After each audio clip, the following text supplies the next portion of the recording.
Entonces, es adimensional. Va a haber casos donde no necesariamente va a ser adimensional, pero pues, por cuestiones matemáticas, recuerden que todo lo que tiene exponencial y logaritmo natural sí tiene que ser estrictamente adimensional. Pero bueno, ya veríamos esos casos especiales en dado caso que se presenten. Ok, ahora ya tenemos la constante de equilibrio y ahora nos pide la fracción de equilibrio de gliceraldehído 3-fosfato. Entonces, para sacar la fracción de equilibrio de gliceraldehído 3-fosfato, vamos a basarnos en una propiedad muy sencilla.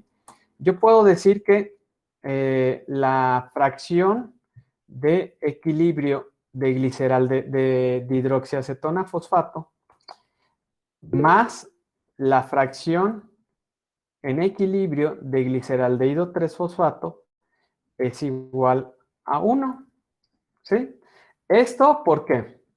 Porque las fracciones en equilibrio representan los pesos divididos entre el total de los pesos. Es decir, que si yo tengo una fracción y una fracción yo la divido, por ejemplo, vamos a suponer, voy a ponerlo acá arriba, la fracción de DHAP sería igual a el peso, por decirlo así, la concentración de DHAP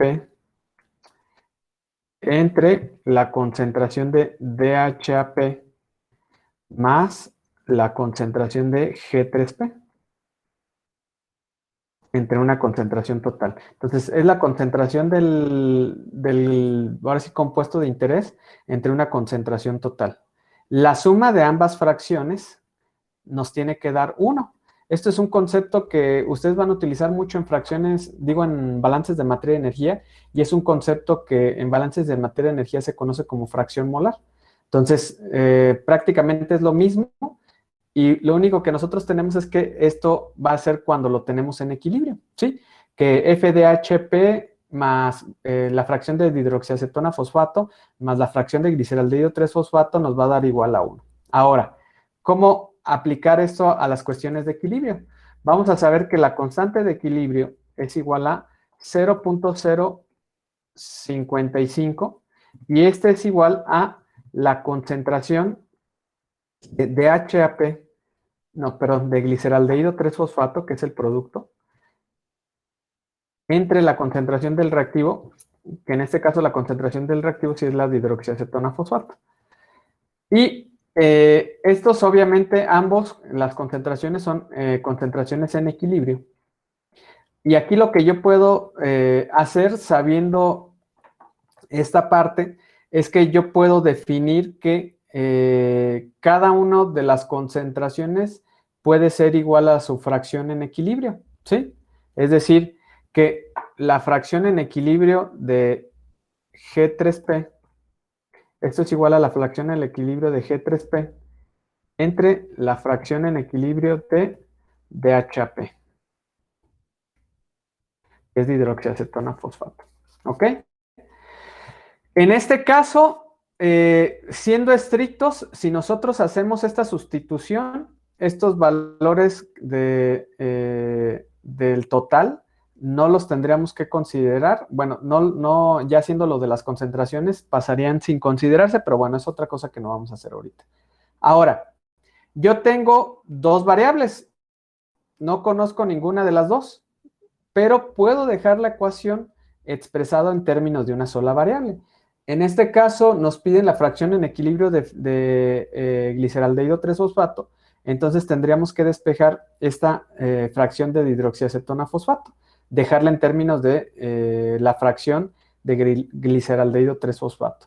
Para hacer esto vamos a partir de esta ecuación y a partir de esta ecuación podemos decir que si yo paso la fracción de dihidroxiacetona fosfato la puedo pasar restando y me podría quedar la ecuación que la fracción de gliceraldehído 3-fosfato es igual a 1 menos la fracción de dihidroxiacetona fosfato. ¿Sí? Entonces, sustituyendo esta ecuación, perdón, creo que no, la hice al revés. Tengo que dejar en términos de gliceraldehído 3-fosfato. Entonces está al revés. Tiene que ser aquí DHAP menos gliceraldehído 3-fosfato. ¿Sí? Entonces aquí me equivoqué. Entonces lo que va a pasar restando es el gliceraldehído 3-fosfato. Ahora sustituyendo esta ecuación, que es esta parte, la vamos a sustituir aquí. ¿Sale?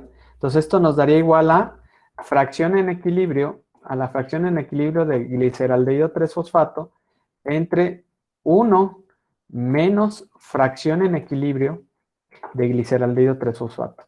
Que aquí lo que estoy haciendo es sustituir esta parte con esta ecuación, ¿no? Ahora sí, bajo este concepto, yo ya tengo una ecuación, una sola ecuación bajo un solo esquema, bajo una sola variable.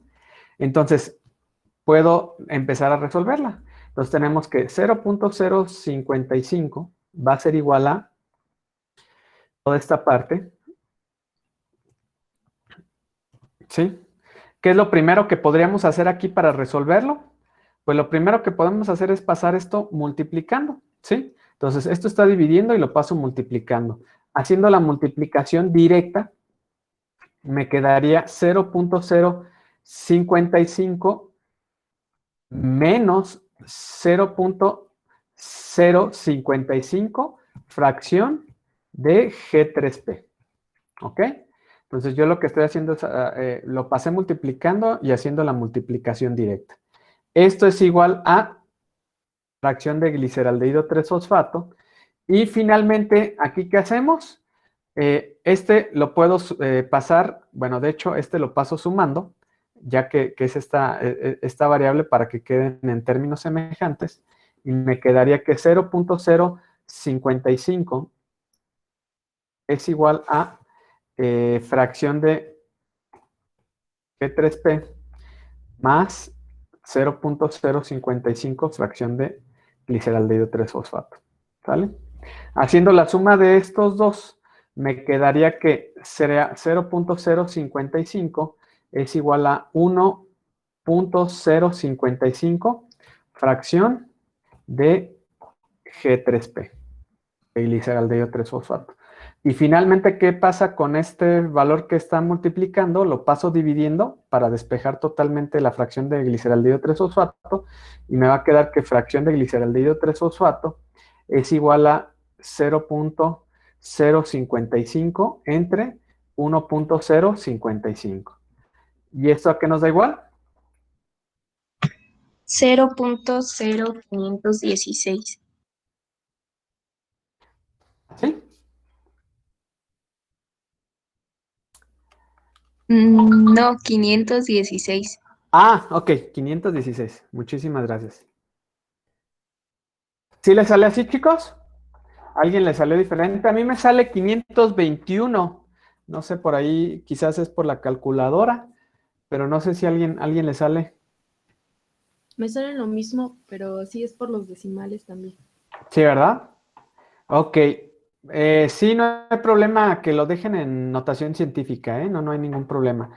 Axel le sale punto 521. Ahí check. Ah, ok, pues, punto 0521. Entonces, sí, a mí también me sale, pero es por los decimales que uno va tomando y toda esa parte. Entonces, esta es la fracción en equilibrio de gliceraldehído 3-fosfato. No sé si hasta aquí tengan alguna duda, chicos. Entonces, esta sería la resolución del inciso A. ¿Sí? Bien. Ok, ahora vamos con el inciso B. Y el inciso B nos pide, ¿puedo borrar esta parte? Ustedes me dicen si la puedo borrar.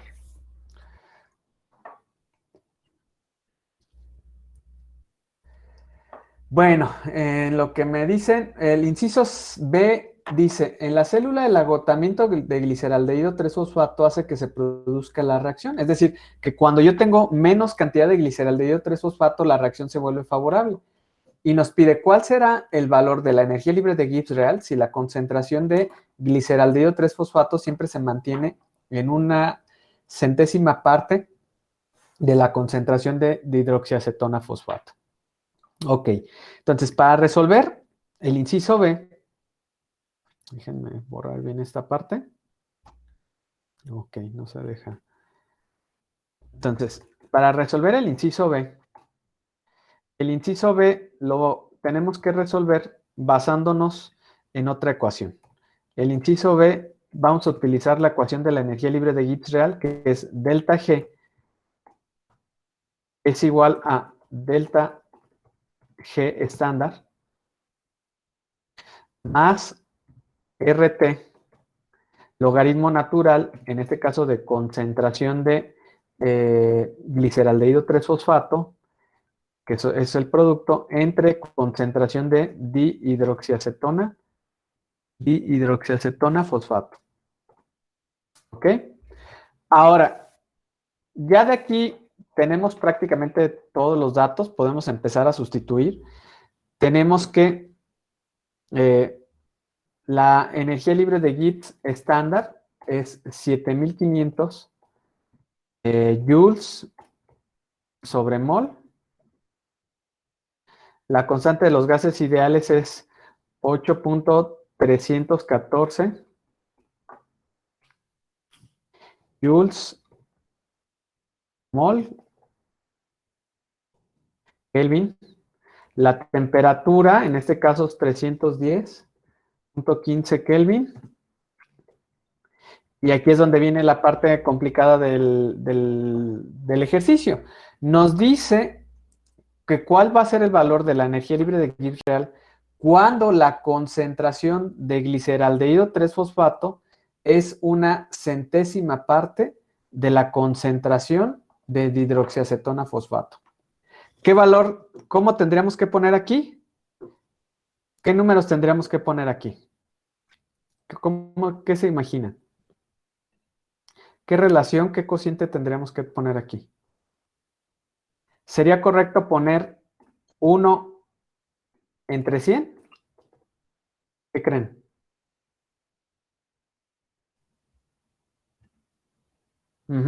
Exacto, Montserrat. De hecho, ese es el valor que ellos nos están diciendo. Estrictamente hablando, nos están diciendo justamente que cuando la concentración de gliceraldehído 3-fosfato es una centésima parte la concentración de hidroxiacetona fosfato. Entonces, esta es la relación que ustedes deberían de haber manejado, ¿ok? Haciendo toda esta operación, ¿cuánto les da el valor de delta G real?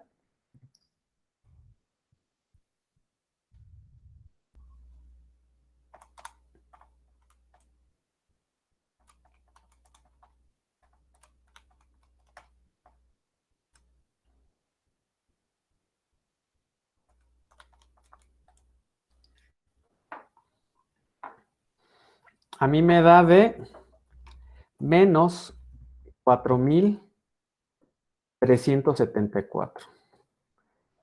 Menos 4.374.36. Perfecto, muy bien, muy bien. ¿Quién participó? Disculpe, compañera, que eh, todavía no me sé bien las voces de y sus nombres para no estarlos diciendo. ¿Quién fue quien participó? Disculpen. Jessica. Ah, muchas gracias, Jessica. Ok, entonces, nos sale menos 4,374.84. 83, bueno, más o menos a todos. Entonces, este es el resultado. Este sería el resultado del inciso B. ¿Sí? ¿Esto qué nos dice? Nos dice que cuando tenemos una concentración muy baja de gliceraldehído 3-fosfato metabólicamente, la reacción se va hacia la formación de gliceraldehído 3-fosfato. Y esto se debe, bueno, y esto lo podemos nosotros conocer porque la energía libre de Gibbs real es negativa. Recuerden que cuando la energía libre de Gibbs real es negativa, yo puedo decir que la reacción es favorable. Si es favorable, es que se lleva en ese sentido. Otra cuestión importante, la delta G estándar, que es algo que ya se los había comentado, pero se los vuelvo a comentar. La delta G estándar únicamente sirve para calcular el equilibrio químico, ¿sí? No dice el sentido de la reacción. ¿Ok? Entonces, yo no puedo decir si una reacción es favorable o no es favorable con la energía libre de Gibbs estándar. Esto es importantísimo que ustedes lo sepan. Quien me dice el sentido de la reacción estrictamente hablando es la energía libre de Gibbs real. La energía libre de Gibbs estándar solamente es una relación, es un parámetro que me permite relacionar la constante de equilibrio, ¿sí? Y también es un parámetro que me permite, acuérdense que cuando integramos es un parámetro que me da la condición inicial de la diferencial. Entonces es un parámetro que me permite identificar las condiciones iniciales de energía bajo las cuales nosotros iniciamos y que siempre las ponemos bajo el mismo esquema. Entonces esto es importante que lo sepan para que no se vayan a confundir. La delta G estándar nunca nos va a decir el sentido de la reacción. ¿Quién sí nos dice el sentido de la reacción? La energía libre de Gibbs real. ¿Ok? ¿Alguien que tenga alguna duda acerca de este ejercicio? Si no lo tienen correcto, si ustedes lo subieron y no lo tienen correcto, pues sí, su calificación va a ser 0, chicos. Entonces, digo, para que se pongan las pilas con eso, en los ejercicios. No se crean. No, si no lo tienen correcto, no pasa nada. Si aquí, yo lo que voy a contar ahorita es el intento, que ustedes hagan el intento de resolverlo. Entonces, si no lo llegan a tener correcto, no pasa nada. Lo que sí les pido es que muchas veces pasa que yo les pongo el ejercicio y son 2 incisos. Y muchos dicen, profe, y nada más me suben ahora sí que el enunciado del ejercicio, ¿no? Y ponen abajo del enunciado, no supe cómo resolverlo. No, si me ponen eso, ahí sí les voy a poner 0. Aunque no esté bien, una coquita para el susto, ¿verdad? Aunque no esté bien, sí es importante un bolillito, de que eso lo vamos a ver metabólicamente, porque eso sí es verdad que un bolillo para el susto. Eh, aunque no sepan cómo hacerlo, aunque no tengan idea de cómo resolverlo, es importante que ustedes suban un intento. O sea, que me demuestren que lo intentaron. Y aunque ese intento esté mal, yo se los valgo como bueno. Porque sí sirve, Jorge. Esto lo vamos a ver en la unidad 3 o 4. Entonces sí sirve. Todo eso tiene que ver con regulaciones hormonales de los carbohidratos. Entonces ese conocimiento ancestral de las abuelitas sí tiene un fundamento bioquímico. Eh, entonces, sí es importante, y se los digo desde ahorita, que cuando suban sus tareas, aunque digan no, pues no va a ser, suban un intento de que lo intentaron hacer. Obviamente tiene que ser algo congruente, no vayan a subir ahí cualquier cosa, porque si no suben nada, pues ahí sí les toca hacer. ¿Ok? Entonces, ¿listos para el siguiente ejercicio? Voy a dejar de compartir y voy a compartir para que anoten el siguiente ejercicio. El siguiente ejercicio va a ser el ejercicio número 12 del libro, que aquí está proyectado. Entonces, si me hacen favor de y resolverlo. Les voy a dar 10 minutos para que lo anoten y lo resuelvan, porque está muy sencillo. Si tienen alguna duda, aquí voy a estar.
Ya los que lo vayan resolviendo, por aquí lo podemos checar. Pueden escribir el resultado y podemos empezar a revisarlo.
Profe, Dígame. una duda, profe. Sí, Alan, dime.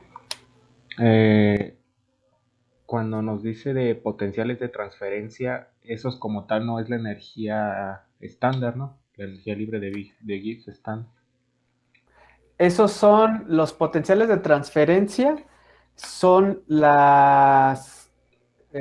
los potenciales químicos, pero estándar. O sea, los potenciales de transferencia son como los potenciales químicos, pero estándar. Es decir, que la resta entre productos y reactivos de esos potenciales de transferencia me da la energía libre de Gibbs estándar. Ah, ok. Gracias, profe. Ujú. Sí, por nada.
Inciso A, eh, no lo he hecho, pero ahorita lo checamos, Marcos. Si quieres, suena lógico. Ujú, sí, sí, suena un resultado lógico. Ajá, casi estoy seguro que estás bien. Pero ahorita revisamos el dato.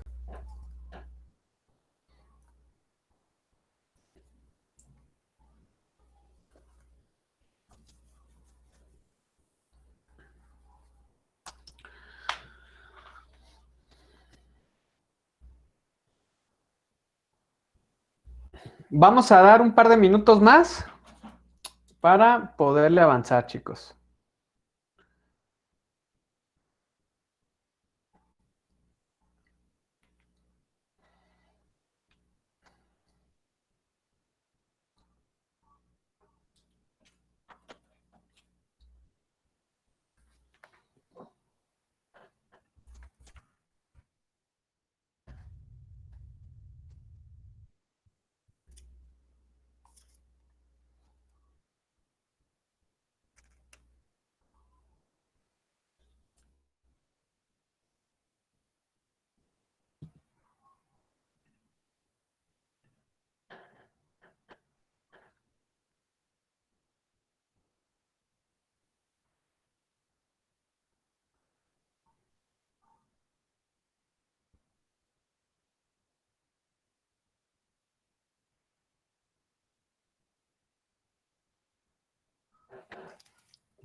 Ok, chicos, vamos a avanzarle.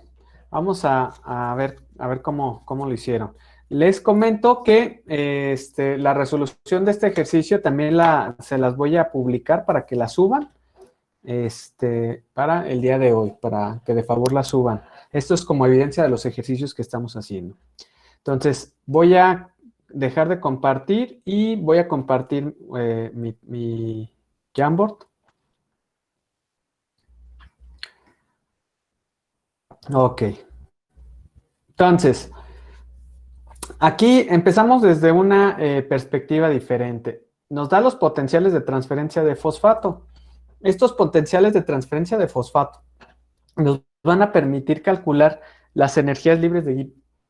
Más bien, nos permiten calcular la energía libre de Gibbs estándar. Es decir, que delta G estándar va a ser igual al potencial de transferencia, que sería G gorrito estándar del reactivo, del producto, perdón, o productos, menos el potencial de transferencia, que el gorrito que aquí debe de ser es una línea en la parte de arriba, G estándar de los reactivos, ¿ok? En este caso tenemos que el producto en esta reacción, así como lo medimos, como lo estamos viendo o como viene la reacción, el producto sería la glucosa 6-fosfato. La glucosa 6-fosfato tiene un potencial de transferencia de 14 kilojoules por mol. Entonces, aquí tendríamos 14 kilojoules por mol. ¿Sí? Y en reactivos tendríamos el potencial de transferencia fosfato de la glucosa 1-fosfato, que en este caso es el reactivo y sería 21 kilojoules mol. 21 kilojoules entre mol, ¿ok?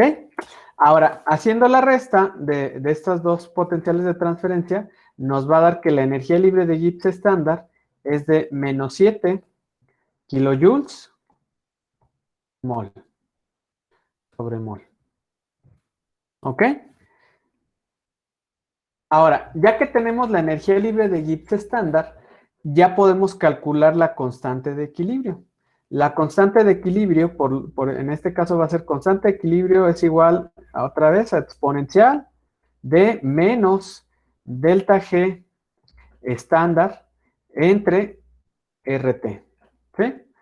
Y en este caso vamos a tener que delta G estándar es esta delta G que acabamos de calcular, que es menos 7000, perdón, porque la vamos a utilizar en joules, 7000 joules sobre mol.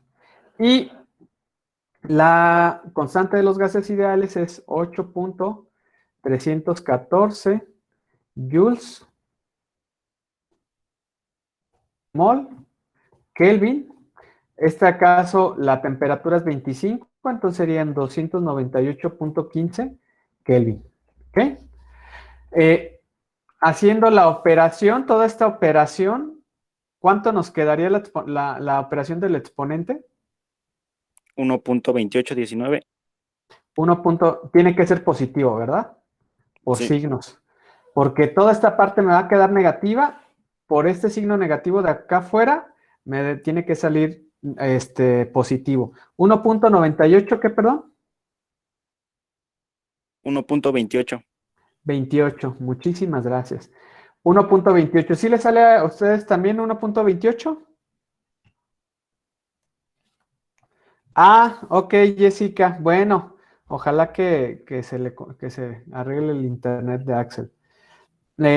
Perfecto, perfecto. Entonces le sale 1.28. Ahora, aplicando el exponente, el exponencial, ¿cuál sería el valor de la constante de equilibrio? 0.27. 0.27. Vamos a ver si sí le salió. Si sale eso. A mí me sale 3.59. ¿Alguien le da 3.59 también? A mí, Sí, profe, Ok. perdón, es que lo puse negativo. Perfecto. Checa, Jessica, entonces tu valor te está dando muy alto igual está sacando exponencial en otra base. Sí, Alan, entonces 3.59 es lo que da. Entonces tiene que darnos 3.59. ¿Ok? Entonces, este valor y la energía libre de Gibbs nos está diciendo que el equilibrio químico tiende hacia la derecha, tiende hacia los productos. Acuérdense que el equilibrio químico, que la energía libre de Gibbs sí nos dice hacia dónde tiende el equilibrio químico. Cuando es menor que 1, el valor es menor que 1, decimos que el equilibrio químico tiende a los reactivos. Cuando el valor del equilibrio químico es mayor que 1, formalmente nosotros podemos decir que el equilibrio químico tiende a los productos, como es este caso, de la glucosa 6-fosfato. ¿Sí? Entonces, tiende el equilibrio químico a los productos. ¿Ok? Perfecto. Entonces tenemos que es el valor de 3.59. Dígame. Yo tengo una duda. Sí.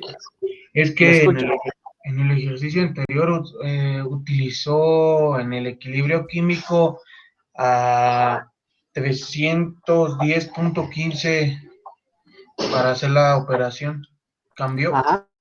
Sí. Lo que pasa, Marcos, que en el ejercicio anterior la temperatura era 37 grados centígrados. Entonces, sumando esos 37 grados centígrados a la conversión de Kelvin, que es 273.15, nos da los 310.15 Kelvin.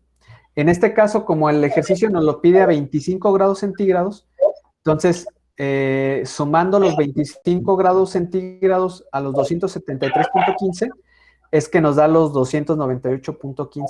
Es por eso que cambia, es la parte de la temperatura. Sí, profe, gracias. Sí, por nada, Marcos. ¿Alguien más? ¿Alguna otra duda? ¿No? Bueno, entonces, estamos bien. Tenemos el valor de 3.59 y nos dice que el equilibrio químico tiende a los productos. Entonces, ese es el inciso A. Esto sería, ay, no se quiere dejar, bueno, ese es el inciso A. Ahora vamos a pasar al inciso B. Para el inciso B, nos pide la dirección termodinámica. Sí, dígame. Dicen a mí que si puede regresar lo de los productos. Ah, ok, claro que sí. Ay, sí, perdón, Noemí. Es que como no me da el sonido cuando escriben en el chat, por eso me ando regresando viendo a ver cuándo dice. Esto dice que tiende a los que, bueno, lo voy a poner aquí abajo. Cuando la constante de equilibrio es menor que 1, decimos que el equilibrio químico tiende a los reactivos. ¿Ok? Pero cuando la constante de equilibrio es mayor a 1, decimos que el equilibrio químico tiende a los productos. ¿Sí? Entonces, esa es más o menos la razón. Simplemente tiene que ver con los valores y estos valores pues tienen que ver con la energía libre de Gibbs. Si yo tengo una energía libre de Gibbs positiva, una energía libre de Gibbs estándar positiva, voy a obtener un valor menor que 1. Esto tiene que ver por los signos.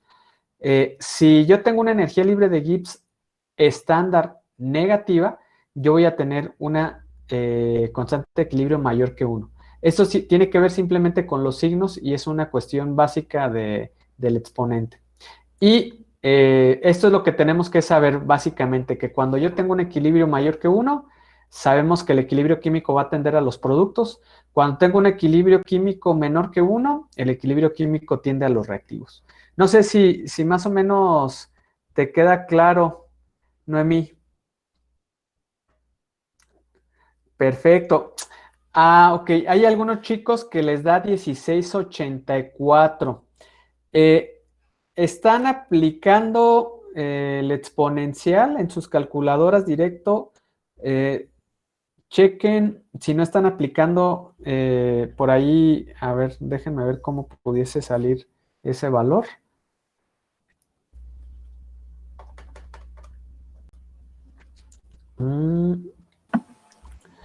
Profe, es que cuando hicimos la multiplicación de menos 7000 joules por todo lo demás, Ajá. bueno, a mí no me dio 1.28, me dio 2.82. Ah, ok. Déjame, entonces lo reviso. Puede ser que sí esté Profe, mal. gracias. Sí, muchísimas gracias. Ajá, sí, tienen toda la razón. Aquí chequen el valor. Este valor es 2.82. Totalmente correcto, chicos.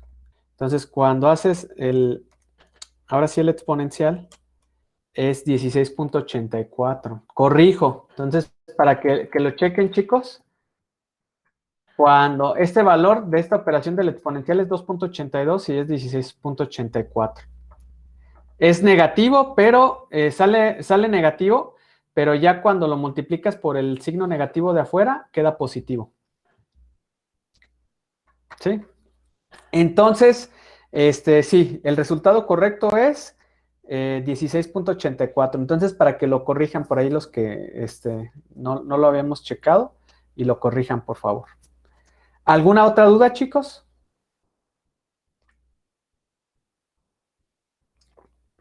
Revisen bien sus operaciones para que no haya ningún problema. Bueno, entonces, ok. Sí, dígame. Tengo una duda porque o yo fui el que me equivoqué en la de... es que yo le puse 18.314 y no 8. Creo que ese fue el problema. No te apures, Jorge, no te apures, así pasa. Lo bueno que ya ahorita lo aclaramos, no pasa nada. Gracias. Sí, por nada, Jorge. Entonces, ya nada más chequen esa operación para que sí les salga. Y recuerden, va a salir negativo, pero cuando lo multiplicamos por el signo negativo que tenemos aquí afuera, entonces todo el exponente va a salir positivo. ¿Ok? Bien. Vamos a el inciso B, y para el inciso B nos pide la dirección favorecida termodinámicamente. Y nos dan unas concentraciones por ahí. Para esta, bueno, ¿puedo borrar esta parte? Todo lo que está resaltado. Sí, profe. Perfecto, muchas gracias. Entonces, para el inciso B, va a ser la energía libre de Gibbs real, lo que nos pide.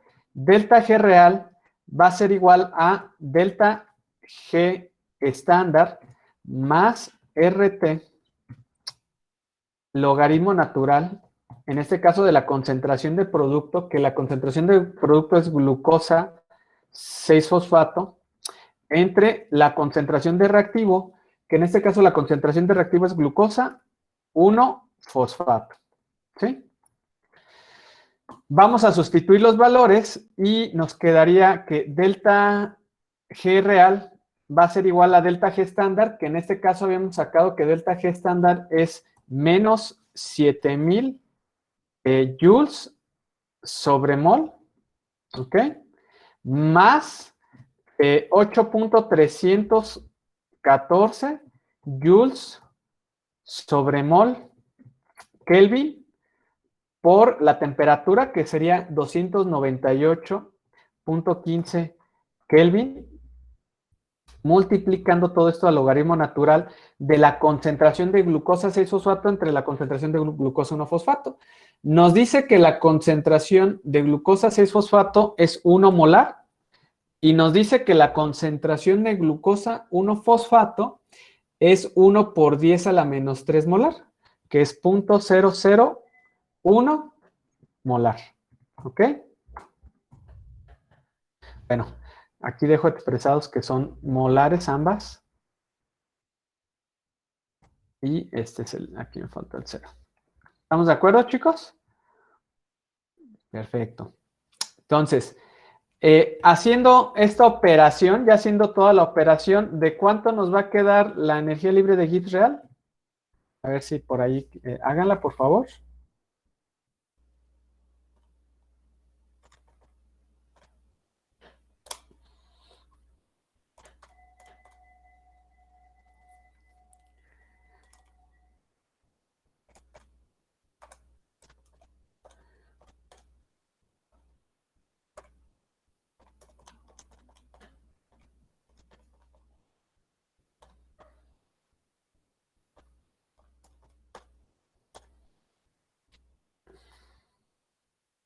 A mí me da de 1012.3 joules sobre mol. No sé si sí les da eso.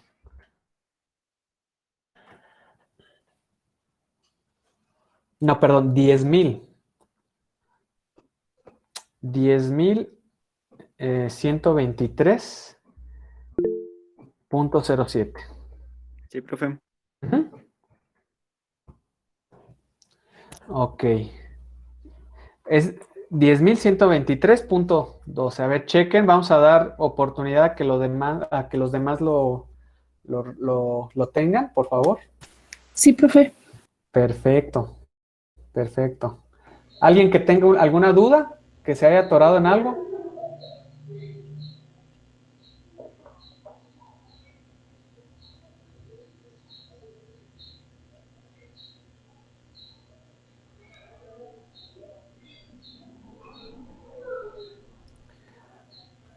¿No?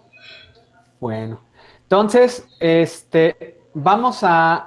Este ejercicio se los voy a poner para que lo suban, al Classroom, para tener evidencia de estos ejercicios de equilibrio químico, ¿ok?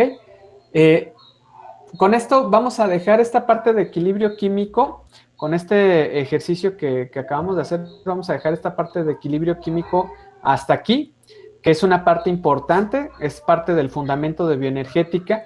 ¿Y para qué ver equilibrio químico? ¿Cuál va a ser la funcionalidad?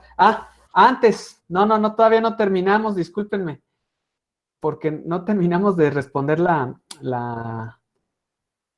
se me fue, perdón. Ahí nos dice que cuál sería la dirección favorecida termodinámicamente. Si tenemos que la energía libre de Gibbs es positiva, ¿cuál sería la dirección favorecida termodinámicamente? A ver, vamos a poner de glucosa 1-fosfato a glucosa 6-fosfato o de glucosa 6-fosfato a glucosa 1-fosfato. ¿Cuál será favorecida termodinámicamente? Este va a ser el 1, la reacción 1, y esta va a ser la reacción 2. ¿Cuál piensan que es la favorecida termodinámicamente? La reacción 2. La reacción 2, ¿correcto? Correcto también, Itzel. Es la reacción 2 la favorecida termodinámicamente. ¿Por qué? Porque esta energía libre de Gibbs me está diciendo que la reacción como yo la estoy viendo en el libro, que es de glucosa 1-fosfato a glucosa 6-fosfato, no es favorable. Eso implícitamente te indica de manera inmediata que el sentido contrario es el sentido favorecido. Es decir, la conversión de glucosa 6-fosfato a glucosa 1-fosfato, que es esta reacción, la segunda reacción. En ese sentido, esta reacción se vuelve la reacción favorable. Por lo tanto, cuando yo tenga concentraciones de 1 molar de glucosa 6-fosfato y yo tenga concentraciones de 1 por 10 a la menos 3 molar de glucosa 1-fosfato, lo que voy a ocasionar es que se convierta termodinámicamente la glucosa 6-fosfato se esté convirtiendo en glucosa 1-fosfato y no al revés, que la glucosa 1-fosfato se convierta en glucosa 6-fosfato. No sé si se entiende este concepto.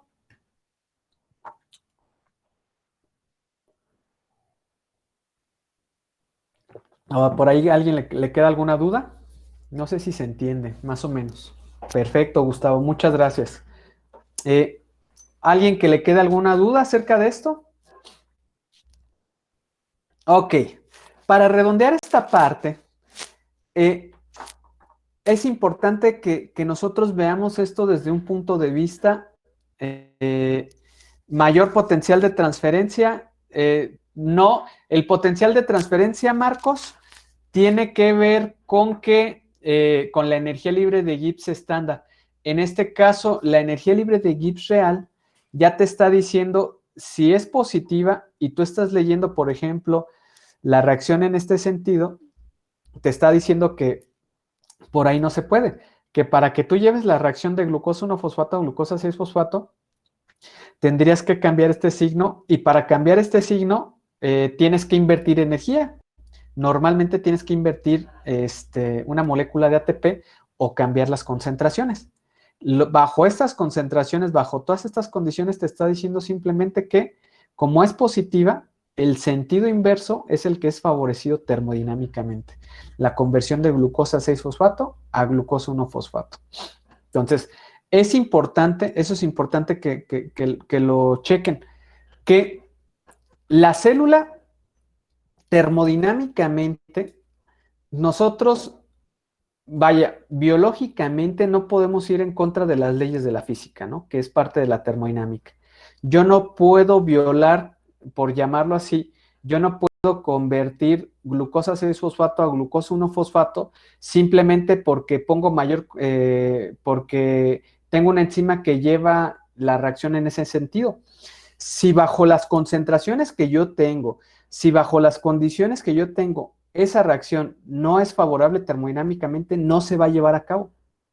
Entonces, jerárquicamente estamos hablando de que la termodinámica influye de manera principal en el rumbo de las reacciones, ¿sí? No podemos nosotros violar esa cuestión física de la termodinámica y todos nuestros organismos, todo nuestro metabolismo está o tiene como, energía vital ir en contra de los equilibrios químicos. Es decir, que todo el tiempo el organismo favorece las rutas metabólicas jugando con los equilibrios químicos, alejándose de los equilibrios químicos. ¿Cómo es que la célula se aleja de los equilibrios químicos?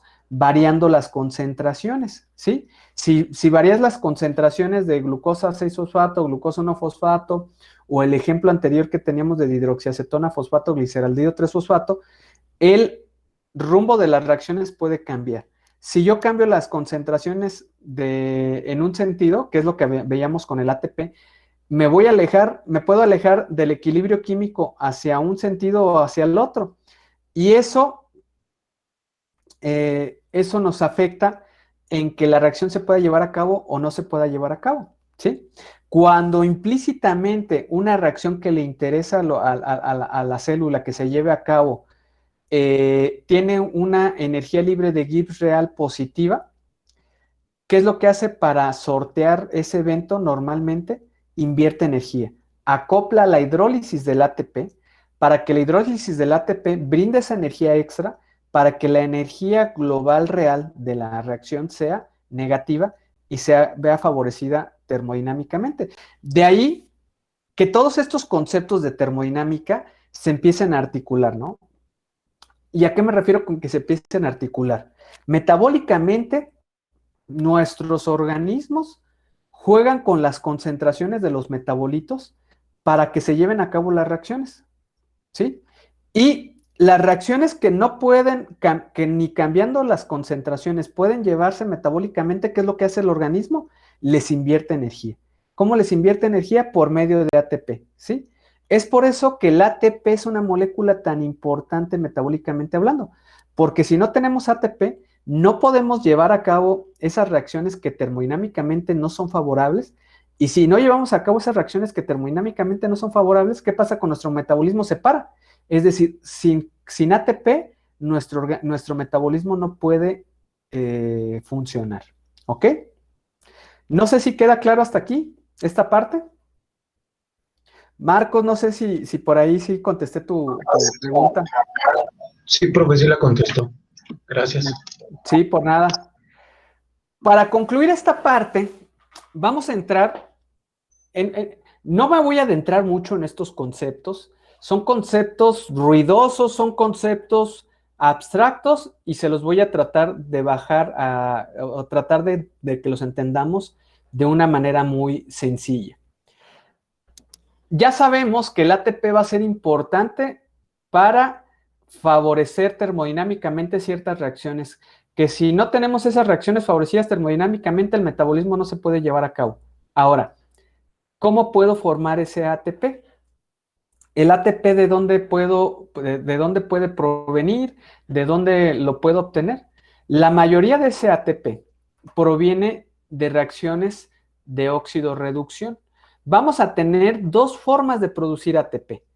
Una que conocemos como fosforilación a nivel sustrato, La fosforilación a nivel sustrato nosotros lo conocemos vaya como en el bajo mundo como fermentación, y la respiración, que también la conocemos como fosforilación oxidativa.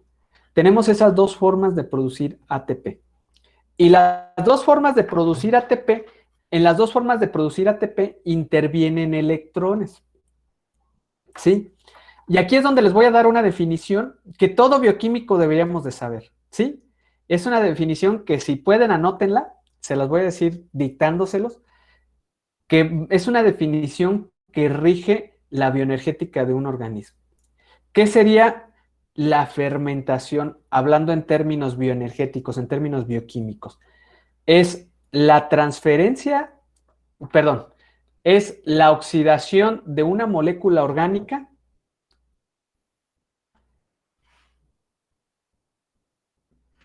que cede sus electrones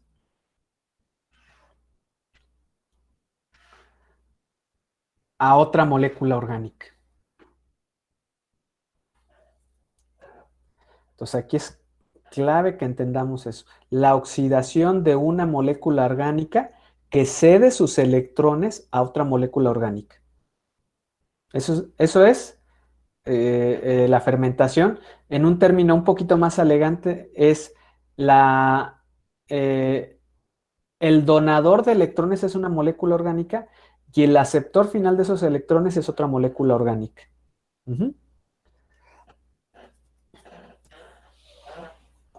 En el caso de la respiración, es un poco diferente.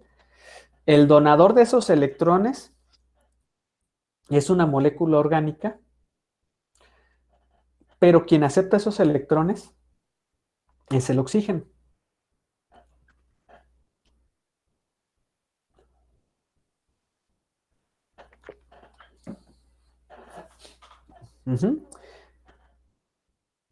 Entonces,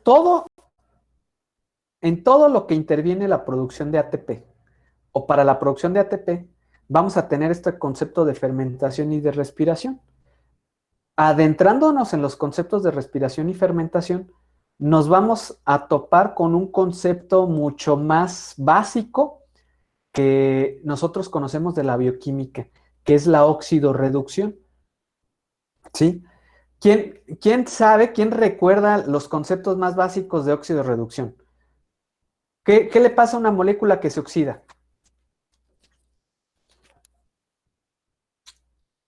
Sin miedo, y si se equivocan no hay bronca.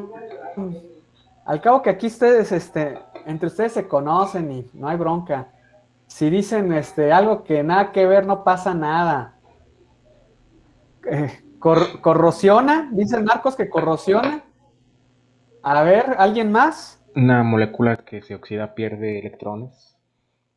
Exactamente, sí. La oxidación tiene que ver con algo que nosotros vemos en el día a día como una corrosión, ¿sí? Estamos de acuerdo, pero químicamente esa corrosión tiene que ver con un cambio de oxidación de un compuesto, de un metal, y ese cambio de oxidación de metal tiene que ver justamente con una pérdida de electrones. Entonces, esto es bien básico que ustedes lo sepan. Cuando una molécula se oxida, pierde electrones. ¿Sí? Ahora, ¿qué le pasará a una molécula que se reduce? ¿Qué le pasa a una molécula que se reduce? Gana electrones. Exactamente, es totalmente lo opuesto, ¿no? Gana electrones.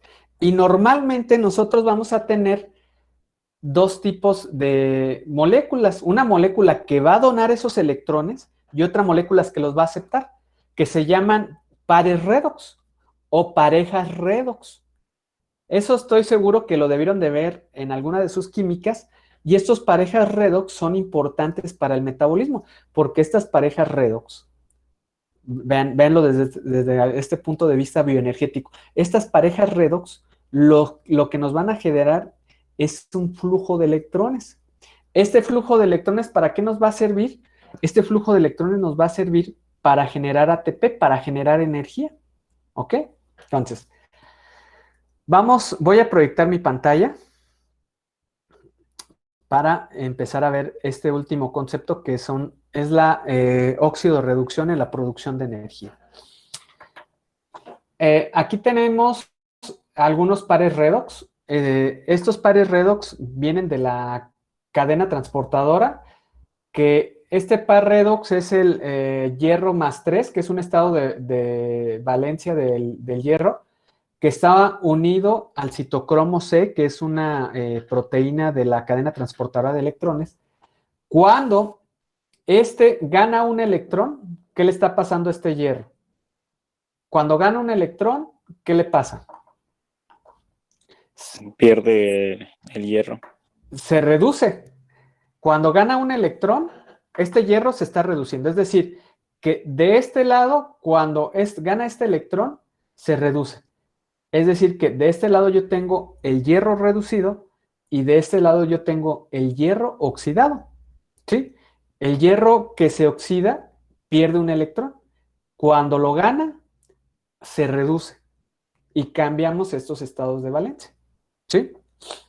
Esta es una forma donde solamente tenemos un flujo neto de electrones. Es un balance redox entre dos parejas redox, donde solamente tenemos un balance de electrones.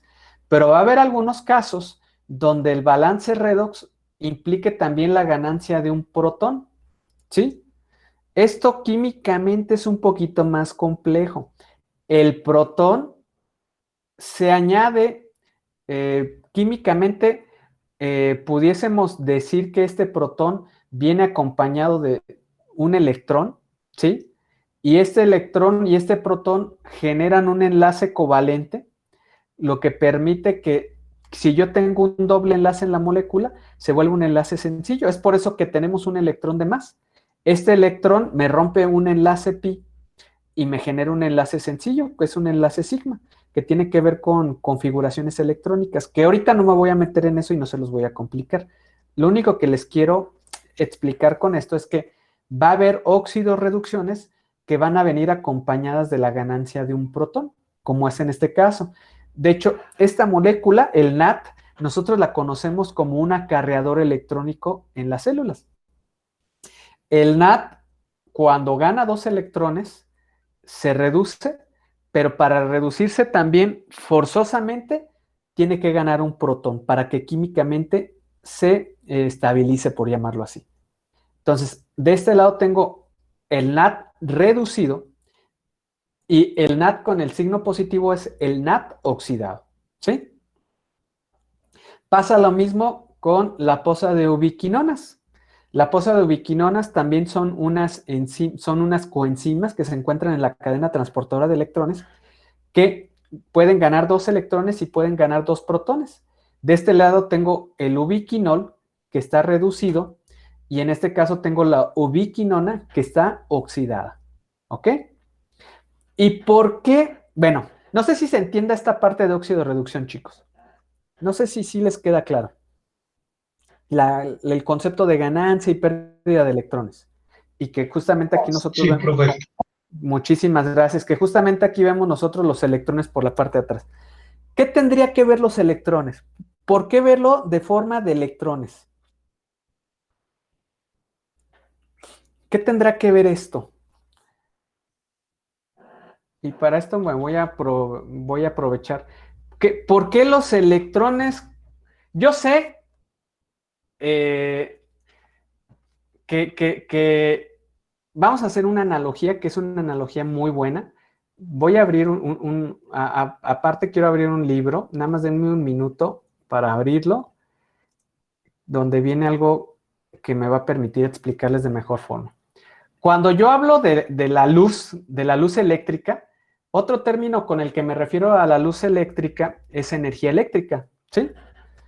La energía eléctrica, específicamente hablando en términos físicos, es un flujo de electrones. ¿Estamos de acuerdo? El flujo de electrones me da una energía. Justamente en la célula, el flujo de electrones me está causando una energía y esa energía la célula la va a aprovechar para convertirla en ATP. Esa energía eléctrica la voy a convertir en energía química. ¿Cómo convierte esa energía eléctrica en energía química a la célula? Utiliza algo muy sencillo. Todos conocen lo que es una pila. Estoy seguro que saben qué es una pila. Todos hemos utilizado una pila. Y una pila funciona de la siguiente forma. Esta es una pila. Una pila, este es el símbolo electrónico de una pila. Tenemos una barra paralela con una línea más corta que otra. Tenemos un flujo de electrones que va de un ánodo a de un cátodo a un ánodo. Este flujo de electrones se debe a una diferencial de cargas. Esta diferencial de cargas está separada por una membrana que es impermeable a las moléculas cargadas eléctricamente. ¿Qué es lo que es? Tú tienes simplemente un efecto osmótico, pero con cargas eléctricas. Cuando tú tienes de este lado una mayor cantidad de cargas eléctricas positivas y de este lado tienes una mayor cantidad de cargas eléctricas negativas, ¿qué es lo que va a pasar? Pues para equilibrar el gradiente, que esto es un concepto bien específico, para equilibrar el gradiente electroquímico, que es un concepto exactamente igual a la ósmosis, ¿qué va a pasar con las cargas? Pues se van a equilibrar, pero no se pueden equilibrar directamente químicamente. ¿Qué es lo que hacen? Para equilibrarse, trasladan electrones. Y si tú pones aquí una sustancia que te permita ese flujo de electrones, que en este caso puede ser un metal, este flujo de electrones va a fluir de un lado al otro. Este flujo de electrones me va a dar un flujo eléctrico o una conductancia eléctrica. Esta conductancia eléctrica me va a generar un voltaje. Ese voltaje, si yo aquí le pusiera un foquito, ese voltaje me puede prender una luz, me puede hacer muchas cosas. De hecho, no sé si por ahí han visto, ustedes tienen una pila de 1.5 volts, que es una pila AA. Esta pila AA, ustedes han visto que tiene un lado positivo y un lado negativo. Si ustedes abrieran esa pila, que no lo hagan porque tiene compuestos muy tóxicos, en la parte del medio habría una membrana muy delgada. En la parte positiva vas a tener aniones y en la parte negativa vas a tener cationes. La pila va a tener justo por en medio, la pila, lo que tú haces es que cuando tú juntas el lado positivo o el lado negativo, si ustedes juntan, por ejemplo, el lado positivo y negativo con un alambrito, tú generas una corriente eléctrica, ¿sí? Si tú unes esos aparte y le pones un foquito, la corriente eléctrica se convierte, te prende el foquito y te genera esta luz, ¿no? Es bajo exactamente el mismo concepto, nuestras células producen energía. Nuestras células tienen una pila que funciona exactamente igual, ¿sí? Esta pila nosotros la conocemos como mitocondria, ¿sí? No sé si hayan hablado. Bueno, para empezar, no sé si les queda claro todo esto a dónde voy, o ya los hice bolas. Así siendo bien sincero, vamos a hacer un paréntesis. Si los hice bolas, díganme.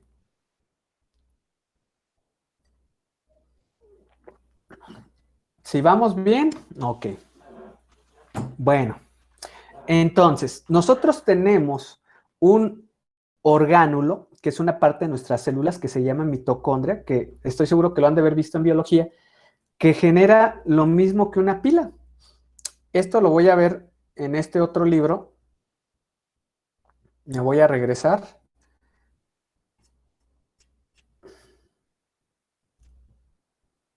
Me voy a regresar bastante.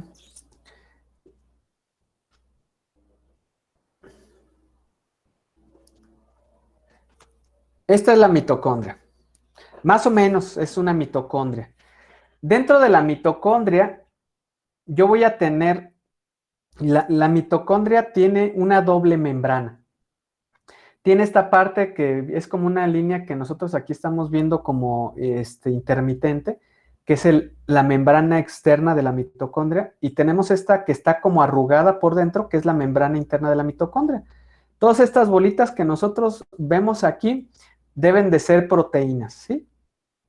Deben de ser proteínas.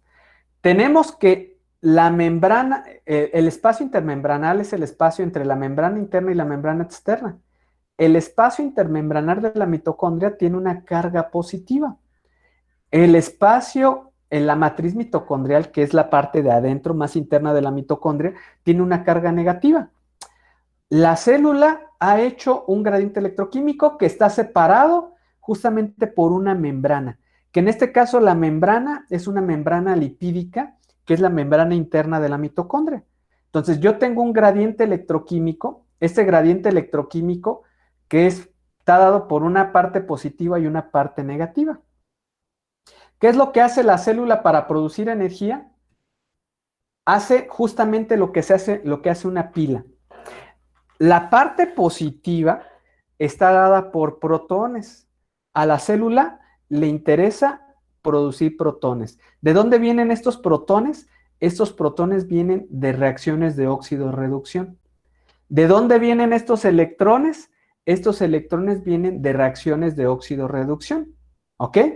Entonces, la célula genera un potencial eléctrico poniendo en el espacio intermembranal, acumulando una gran cantidad de protones de cargas positivas.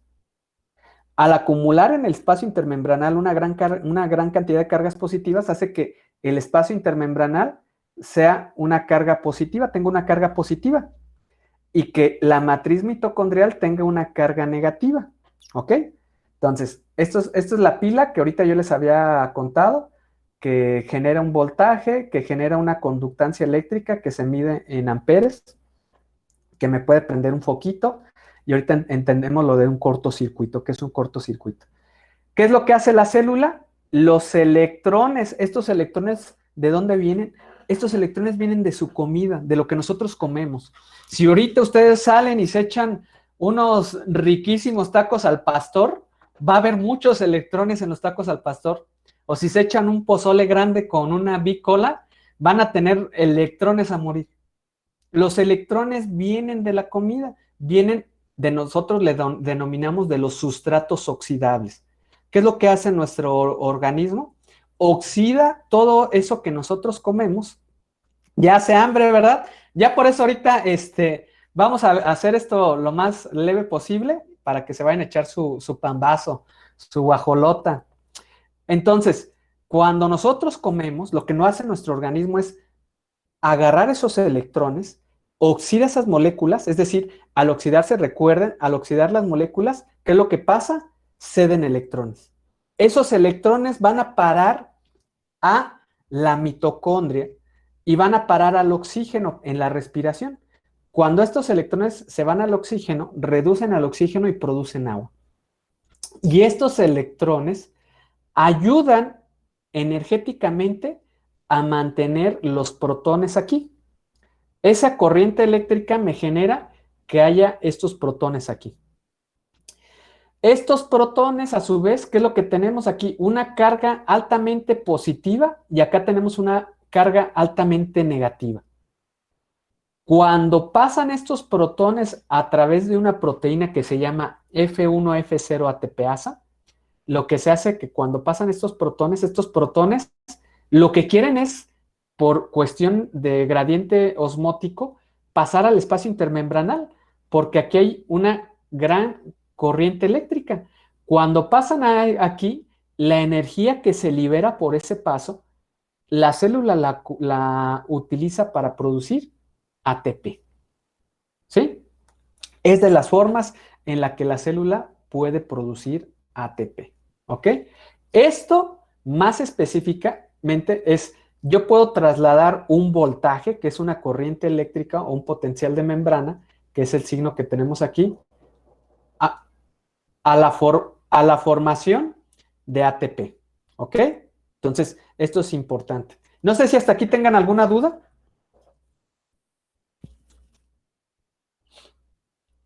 Ok.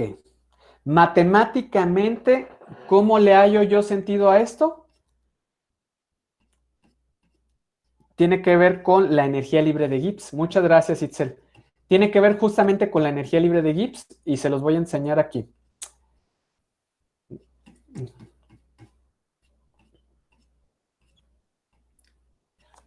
Ujú. Ok, aquí estábamos viendo todo lo de óxido reducción. Y lo primero que tenemos que sacar es un gradiente redox, ¿sí? El gradiente redox, para poder sacar la energía libre de Gibbs, el gradiente redox se utiliza como una analogía a la ecuación de la energía libre de Gibbs, donde el potencial redox real es igual al potencial redox estándar. En este caso, este 2.3 es una conversión a logaritmo base 10, pero yo puedo omitirlo si aquí utilizo logaritmo natural, ¿ok? Entonces, nada más para que lo sepan. Multiplicando a la constante de los gases ideales por la temperatura absoluta, dividiendo al número de electrones por la constante de Faraday. Esto con el logaritmo puede ser base 10 si yo utilizo 2.3 o logaritmo natural y dejo de utilizar este 2.3 de la concentración de la molécula oxidada entre la concentración de la molécula reducida. Esto se le conoce como potencial redox y también se le conoce como la ecuación de Nernst. Se las escribo aquí en el chat.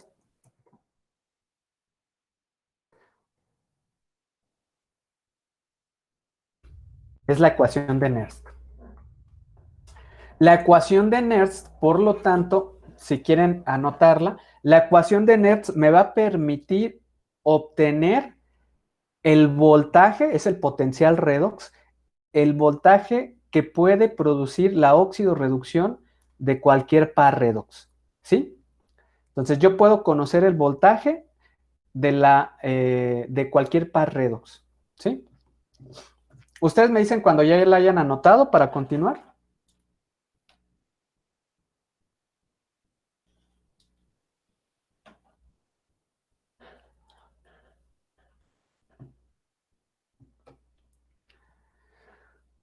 Ya, profe. Muchísimas gracias.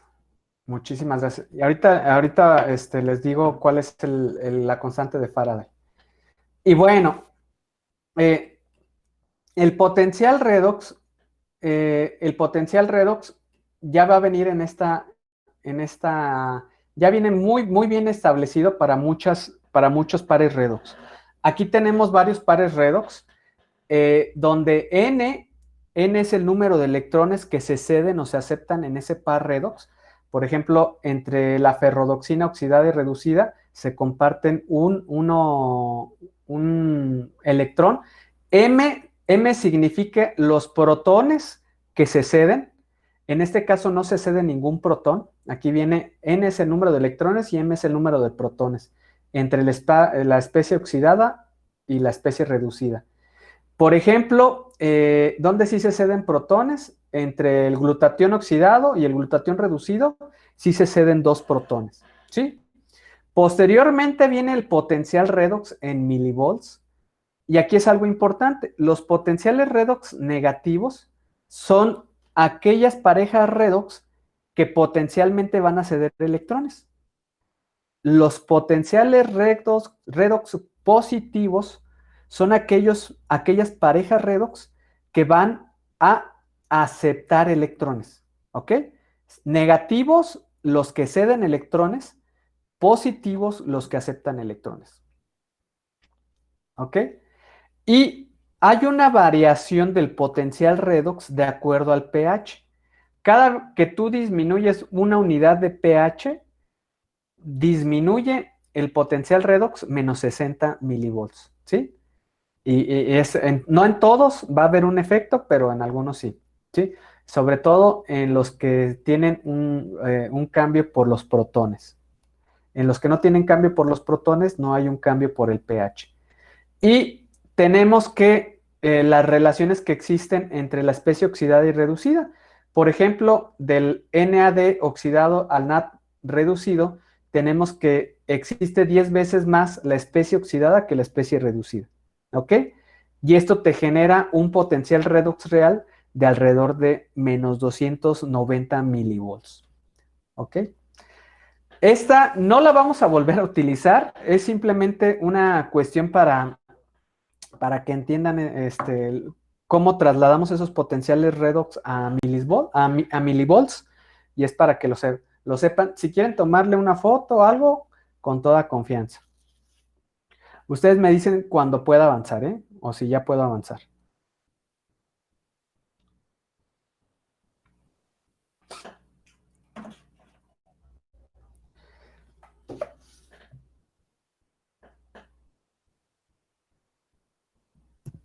Muchas gracias, Gustavo. Muchas gracias, María. Entonces, ahora, ¿cómo voy a trasladar estos potenciales redox a la energía libre de Gibbs? Para trasladar estos potenciales redox a la energía libre de Gibbs, yo voy a tener que, debe de existir, como ya les decía, existe una pareja que va a ceder esos electrones, una pareja redox que va a ceder esos electrones y una pareja redox que los va a aceptar. Entonces, yo debo de sacar el potencial redox entre la pareja que cede los electrones y la pareja que los acepta, ¿sí? Ya cuando tengo esta diferencial de potenciales redox, la diferencial de potenciales redox multiplicado por la constante de Faraday, multiplicado por el número de electrones que se ceden, me va a dar la energía libre de Gibbs real, ¿ok? Y vamos a hacer aquí un pequeño ejemplo. Nosotros tenemos, en el caso de la mitocondria, que el potencial redox de la pareja redox NAT oxidado NAT reducido es de aproximadamente menos 280 milivolts. Esta es la pareja que cede los electrones. Y el potencial redox del oxígeno para convertirse en agua es de alrededor de más 780 milivolts, que esta es la pareja que va a aceptar los electrones, ¿sí? Y bueno, la diferencia de los potenciales redox va a ser, en este caso, el potencial redox del oxígeno hacia el agua, que es 780 milivolts, que lo vamos a sustituir aquí. Y los menos 280 milivolts se sustituyen en la pareja que cede los electrones. Cuando yo tengo este signo negativo, por este signo negativo se vuelve positivo. Y al final yo voy a estar sumando 780 milivolts más 280 milivolts, lo cual me va a dar 1060 milivolts. La suma de estos por este potencial redox me va a dar 1060 milivolts, que de hecho aquí hay un error en el libro, que ellos dicen que son 1160 milivolts, pero son 1006 milivolts. Aquí ellos lo convierten a volts, lo multiplican por 1000, y entonces aquí el número correcto del potencial redox, ya de la diferencial de potencial redox, es 1.06 volts, ¿sí? Ahora, aplicando esta ecuación con todos estos valores, vamos a sustituir aquí el 1.06 volts, vamos a sustituir la constante de Faraday en unidades de voltaje y de moles, que sería 96.5, y cuántos electrones están cediendo y aceptando entre el oxígeno y el NAT reducido y oxidado, 2 electrones. Al final, esto me está diciendo que tiene la capacidad, este valor está mal, porque si lo multiplicamos por 1.06 por 96.5 por 2, es 204 kilojoules por mol. ¿Qué quiere decir esto?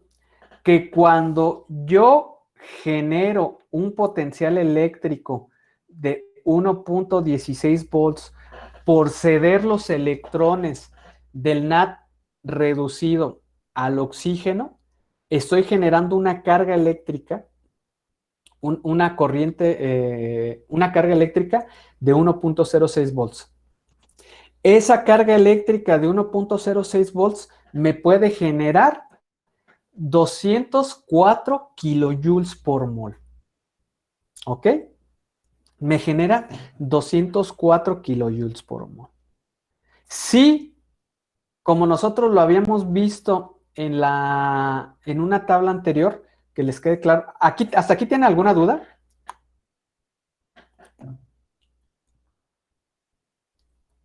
¿No? Ok. Si me cuesta producir, este es un dato que tenemos acá arriba. ¿Cuántos kilojoules te cuesta producir una molécula de ATP? Ahí ya me pasé. ¿Cuántos kilojoules te cuesta producir una molécula de ATP? Para que la produzcas en el citoplasma, te cuesta alrededor de menos 57 kilojoules. Es decir, ¿cuántas moléculas de ATP yo pudiera producir con 204 kilojoules?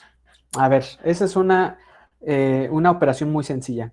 ¿Cuántas moléculas de ATP puedo yo producir con 204 kilojoules?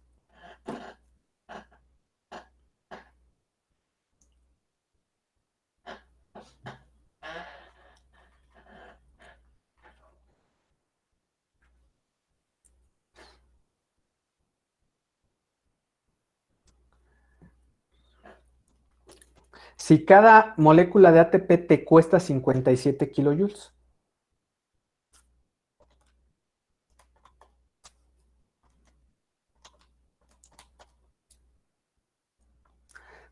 ¿Para cuántas nos alcanzaría?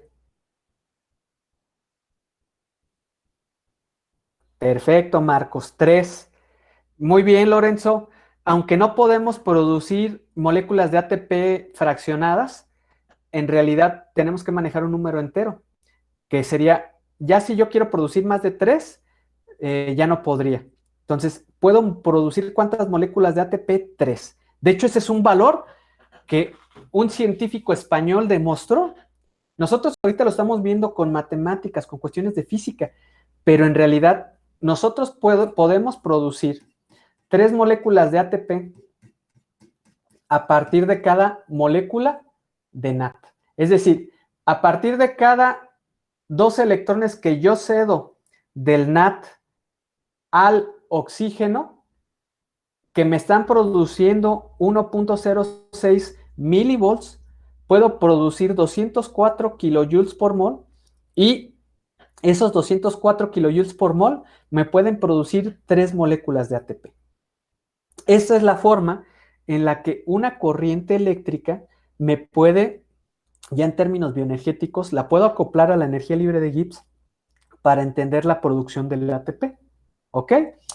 Y bueno, ya nada más para terminar esta parte, y es algo que les quiero enseñar, que viene aquí en el libro, y que se me hace bien interesante.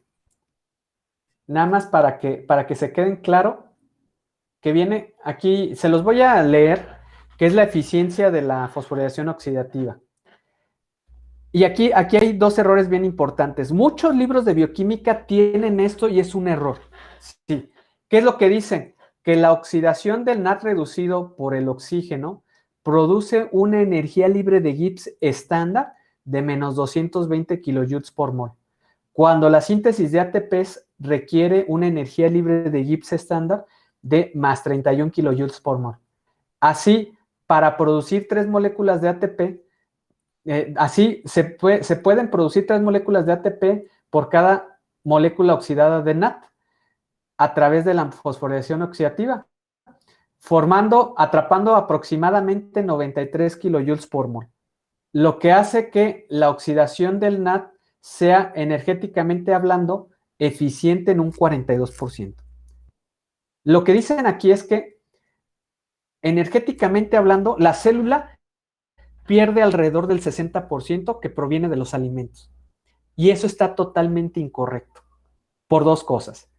Primero, ellos están definiendo este concepto a partir de ¿qué? De la energía libre de Gibbs estándar. La energía libre de Gibbs estándar no me sirve más que para calcular el equilibrio químico y para nada más. ¿Ok? Yo no puedo basar los valores de la energía libre de Gibbs estándar para una relación de este tipo, en primer lugar. En segundo lugar, los valores de eficiencia de energía libre de Gibbs para producir en el citoplasma una molécula de ATP son cercanos a 60 kilojoules por mol, ¿ok? Entonces, de hecho, aquí dice, Esta aseveración aparece en muchos libros de bioquímica y es meritoriamente rara. En vez de decir, ellos fueron muy diplomáticos, yo le hubiera puesto, está mal, ¿no? No sirve. Entonces, ellos dicen es meritoriamente rara. Mercifully es como de piadosamente rara, ¿no?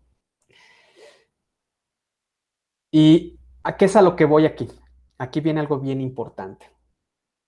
Desde que nosotros no podemos definir la energía libre de Gibbs estándar como un término de energía libre de Gibbs real, está mal, en primer lugar. Y en segundo lugar, los términos de energía que ellos utilizan para la energía libre de Gibbs estándar están totalmente alejados de las necesidades energéticas reales de la célula.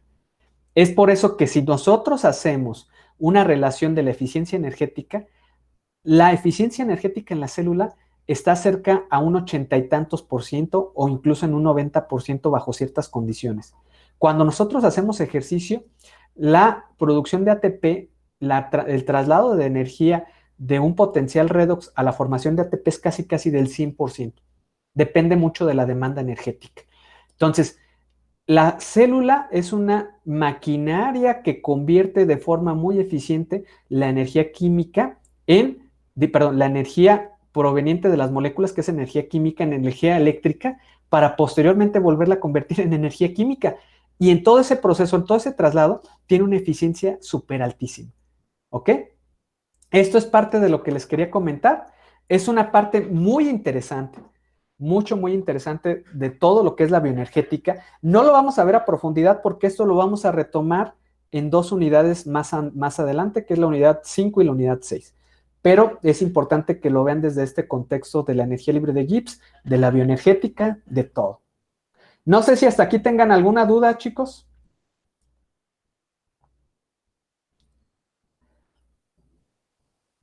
Algo que por ahí les salga. Un caso interesante, ya nada más para que se vayan con algo. Díganme, lo escucho. Pero bueno.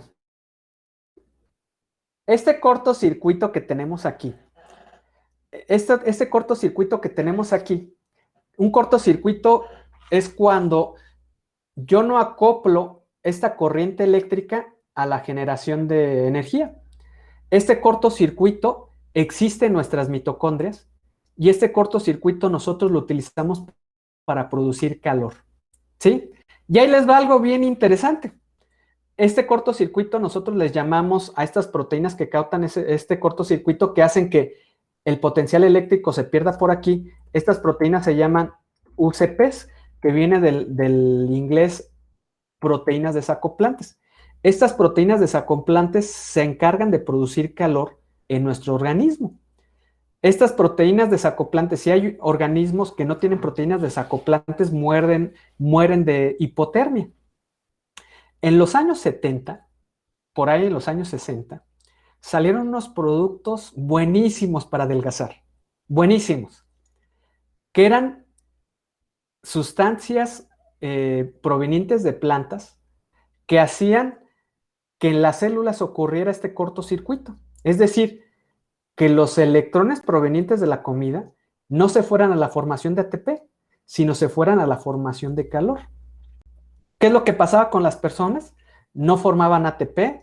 Al no formar ATP no formaban tejido graso, no formaban biomasa y las personas bajaban de peso.